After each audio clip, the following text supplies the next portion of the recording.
अस्सलाम वालेकुम। मेरा नाम है अबरार चौहान। आज हम बाब नंबर 6 के मशक़ी सवालात या न्यूमेरिकल जो कि 4, 5, 6 उनको करने जा रहे हैं। ये बोर्ड के लिहाज से बहुत अहम है। इनको हल करना मेरे साथ साथ बहुत ज़रूरी है। इसमें जो फार्मूला लगता है और उसको कैसे इस्तेमाल करना है ये समझना भी बहुत ज़रूरी है।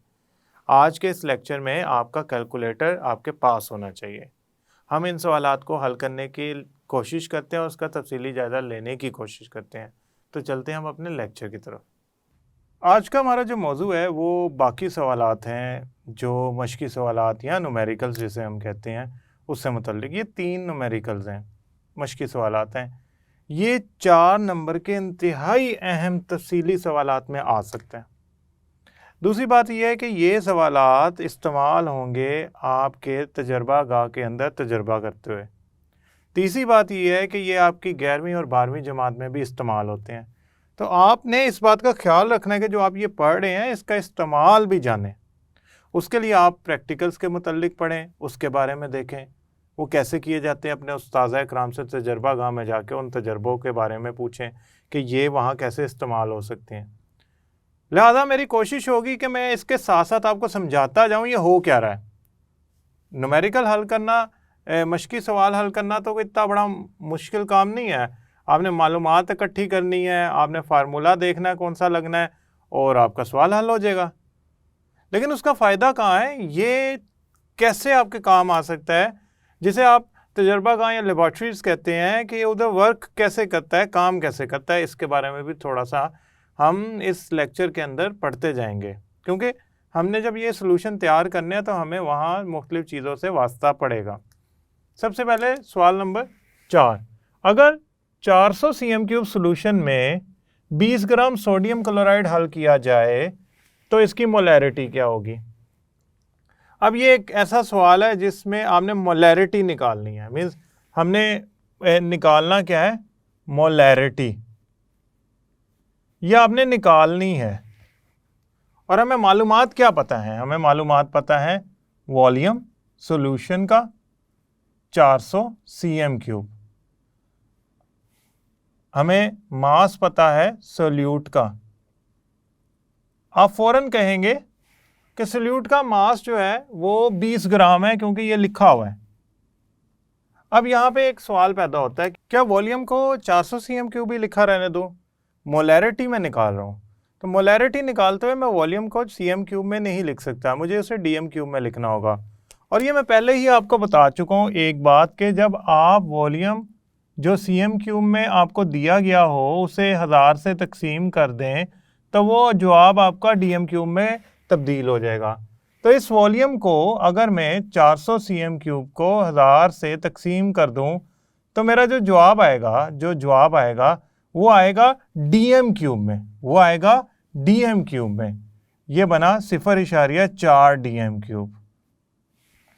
अब आप कहेंगे कि मोलैरिटी का फार्मूला लगाने से पहले मोलर मैस तो निकाल लें, मोलर मैस की भी तो ज़रूरत पड़ती है। तो मोलर मैस क्या होता है, मोलर मैस ऐसा करते हैं हम यहाँ निकाल लेते हैं, ये जगह इस्तेमाल करते हैं। मोलर मास सोडियम क्लोराइड का, देखिए सोडियम क्लोराइड का मोलर मास का मतलब है सोडियम का एटॉमिक मास और जमा क्लोरीन का एटॉमिक मास। सोडियम का एटॉमिक मास होता है 23, क्लोरीन का एटॉमिक मास होता है 35 या 35.5, ये बनता है तकरीबन 58.5। ये मोलर मास बन गया किसका, सोडियम क्लोराइड का मोलर मास बन गया। अब हमने करना क्या है, हमने करना ये है कि मोलैरिटी का फार्मूला लगाना है। मोलैरिटी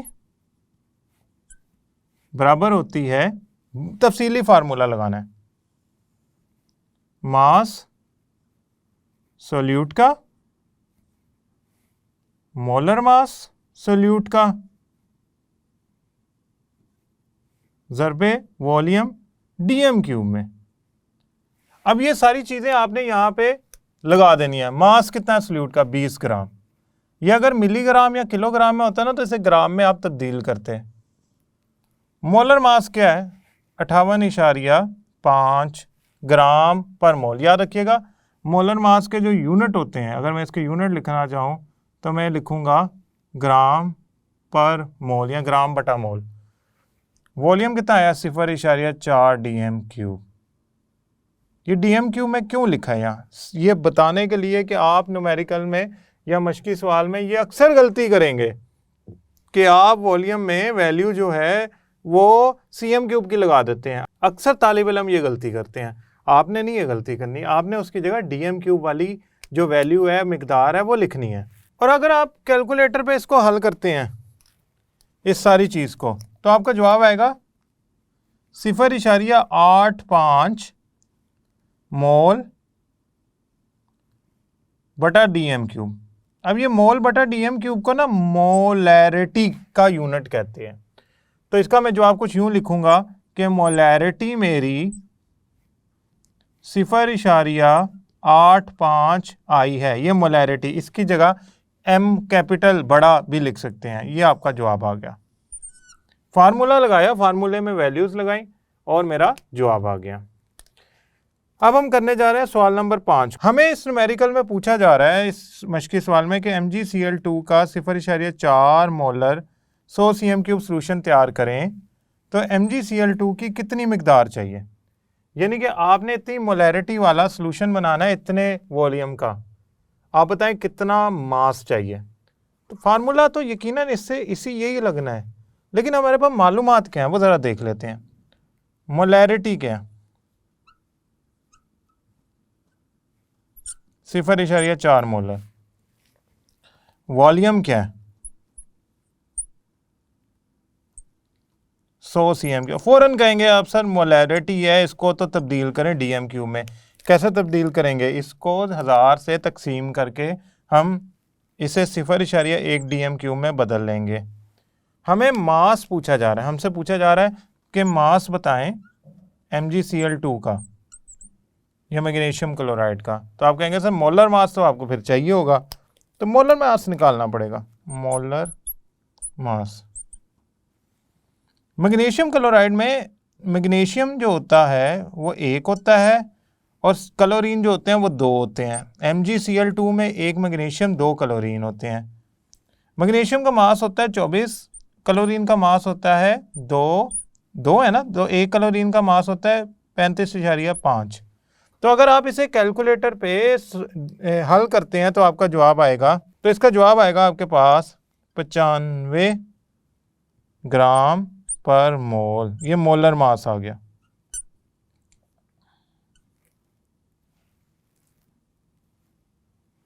मोलर मास फार्मूला क्या लगेगा, बड़ा आसान सा फार्मूला लगेगा, इसमें तो कोई मसला ही नहीं। मोलैरिटी बराबर होती है मास सोल्यूट का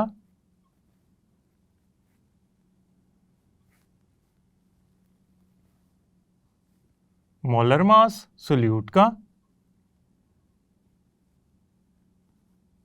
ज़रबे वॉल्यूम DM³ में। अब आप कहेंगे आपने तो सर ये निकालना है, तो इन दोनों चीज़ों को जो यहाँ तकसीम हो रही हैं इक्वेशन के दूसरी तरफ, मुसावात के दूसरी तरफ ले जाएं तो वो बन जाएगा कुछ यूं, मोलैरिटी ज़रबे वॉल्यूम ज़रबे मोलर मास।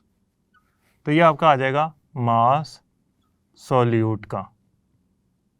तो यहाँ पे मोलैरिटी हमारे पास क्या है 0.4 मोलर, वॉल्यूम क्या है 0.1 DM³, और मोलर मास कितना है, मोलर मास हमारा निकला है 95 ग्राम पर मोल।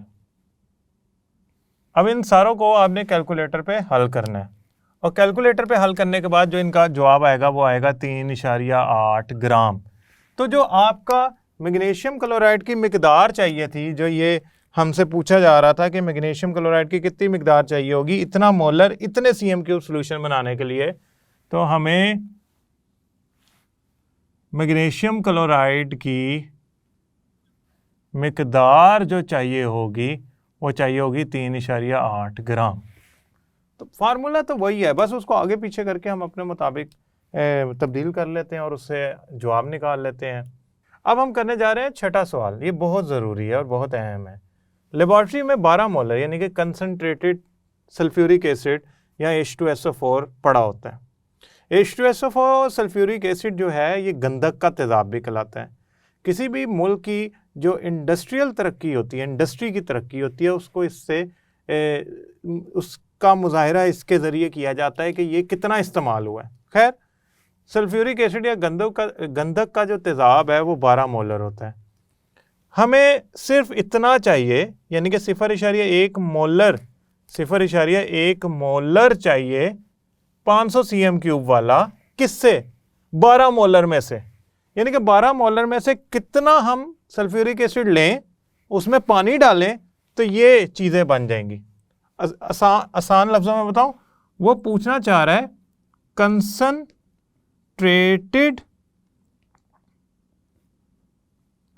से आपने डाइल्यूट सॉल्यूशन बनाना है, तो आप कैसे बनाएंगे? आप फौरन आपके जहन में एक जवाब आएगा, M1V1 = M2V2। ये कंसंट्रेटेड की वैल्यूज थी, ये डाइल्यूट की वैल्यूज थी। तो मुझे ज़रा देखना पड़ेगा, मेरे पास M2V2 तो पता है मुझे,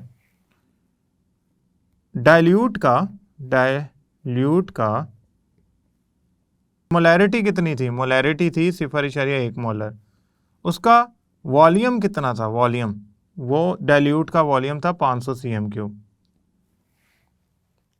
अच्छा, अब कंसंट्रेटेड की कीमतें देखते हैं या उसकी वैल्यूज देखते हैं। कंसंट्रेटेड M1 होगा, वो होगा 12 मोलर, और उससे जो वॉल्यूम चाहिए V1 वो चाहिए, हमें नहीं पता। तो उसका हल क्या है? वही फार्मूला, ये कंसंट्रेटेड, C से मैं जाहिर कर रहा हूँ कंसंट्रेटेड को, मैं पूरा लिखने की बजाय उसे C से जाहिर कर रहा हूँ। तो आप C को किसी चीज़ से मिक्स ना कर दीजिएगा। C का मतलब है कंसंट्रेटेड और D का मतलब है डाइल्यूट। तो कंसंट्रेट, आप अगर बोर्ड में लिखना चाहें तो आप उसको पूरा लिखेंगे कंसंट्रेटेड, और यहाँ लिखेंगे डाइल्यूट।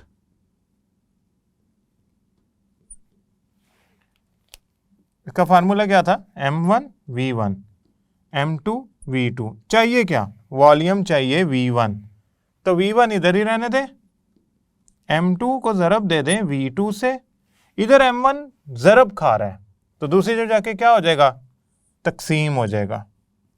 अब ये जो कीमतें हैं, इसकी वैल्यू हैं, ये हमें पता होनी चाहिए। देखें, इसकी जो वैल्यू है, M2 की जो वैल्यू है वो 0.1 मोलर है। वॉल्यूम V2, ये V2 था ना, डाइल्यूट के लिए जो वॉल्यूम हमें बताया गया यहाँ चाहिए होगा वो V2 होगा। कितना होगा? 500। और जो मोलैरिटी हमारे पास आई है वो है 12 मोलर। इसे V1 निकाल लिया, V1 निकला हमारे पास 4.16 cm³। ये आपका वो वॉल्यूम चाहिए होगा सल्फ्यूरिक एसिड का 12 मोलर में से। 12 मोलर में से आपने 4.16, ये लेना आपने मेजरिंग फ्लास्क, ये बनी नज़र आ रही है आपके सामने मेजरिंग फ्लास्क, ये हमने लेनी है। इस पे यहाँ पे ना पैमाना बना होता है, यहाँ तक होगा 100, ये होगा 50। अच्छा खैर, आपने क्या करना है, 12 मोलर एसिड में से 4.16 मोलर एसिड इसमें डाल देना है। उसके बाद इसमें पानी डालते जाना है जब तक कि ये 100 cm³ नहीं हो जाता, फिर मिक्स कर देना है। उसके बाद जो आपका ये मिक्स होने के बाद जो सोल्यूशन बना वो बना 100 cm³ और उसकी मोलैरिटी आ जाएगी 0.1 मोलर। मतलब ये है कि 12 मोलर में से अगर आप 4.16 मोलर लेंगे और उसमें बाकी पानी डालेंगे तो 100 cm³ तक पानी भरना है। पानी भरने के बाद मिक्स करना है, तो आपका जो नया सोल्यूशन बनेगा वो 12 मोलर नहीं होगा, वो 0.1 मोलर होगा 100 cm³, यानी कि डाइल्यूट हो जाएगा वो। तो इस सवाल के दो हिस्से हैं। पहले तो आपने किया क्या, कंसंट्रेटेड से डाइल्यूट सोल्यूशन जो बनाना था उससे वॉल्यूम V1 निकाल लिया। जब वॉल्यूम V1 निकाल लिया आपने, जब वॉल्यूम V1 निकाल लिया उसके बाद आपने तरीका बताना है। तरीका कैसे बताएंगे? आप कहेंगे एक मेजरिंग फ्लास्क लें, मयरिंग फ्लास्क में 4.16 cm³ कंसनट्रेटेड सल्फ्यूरिक एसिड पिपट के जरिए डालें। पिपट असल में एक पतली सी ट्यूब होती है जिससे इतनी मिकदार हम ले सकते हैं। तो हमने क्या किया, कंसनट्रेटेड एसिड में से पिपट के जरिए 4.16 cm³ लिया और मयरिंग फ्लास्क में डाल दिया।